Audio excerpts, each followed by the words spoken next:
गौरीघाट क्षेत्र में या सुरक्षा व्यवस्था को लेकर के और यातायात व्यवस्था को लेकर के पथ विक्रेता एकता संघ द्वारा आज पुलिस अधीक्षक कार्यालय पहुंचकर एक ज्ञापन सौंपा और सुरक्षा व्यवस्था और यातायात व्यवस्था को सुचारू रूप से व्यवस्थित किए जाने की मांग की है।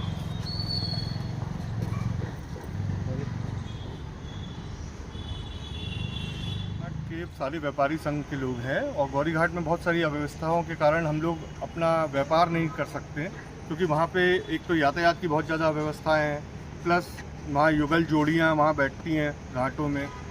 तीसरा, वहाँ के अपशब्दों का प्रयोग किया जाता है लोगों के द्वारा। वहाँ नशेड़ियाँ ज़्यादा आते हैं और देर रात्रि में कुछ असामाजिक तत्वों का भी वहाँ पे जुमावड़ा बनता है, कपड़े चोरी जो विवाद वाली स्थिति आती है। हम लोग देर रात 8-9 बजे के बाद जैसे ही अंधेरा होता है हम लोग दुकान खोलने में असमर्थ हैं। वहाँ से इकट्ठा आते हैं, कभी लड़ाई झगड़ा होता है, कभी अपशब्दों का प्रयोग किया जाता है।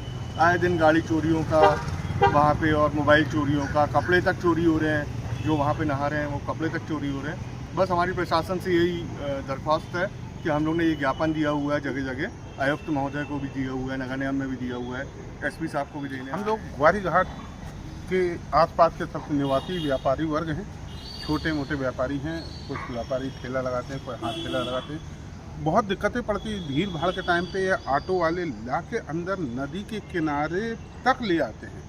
हाँ, कोई वृद्ध हो, अपाहिज हो, लूला हो तो 1, 2, 4 ऑटो जाने के लिए अट्ठाईस, लेकिन पूरे ऑटो वहाँ लगा के यातायात की व्यवस्था चौपट कर देते हैं। बेचारे 2 पुलिस वाले भी अंदर व्यवस्था करने में नहीं संभाल पाते।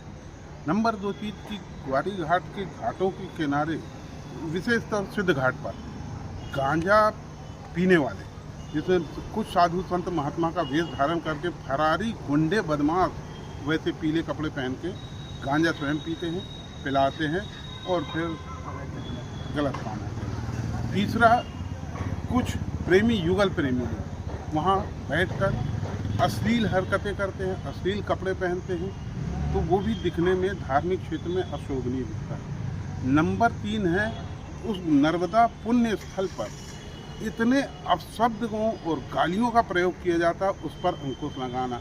माँ बहन के साथ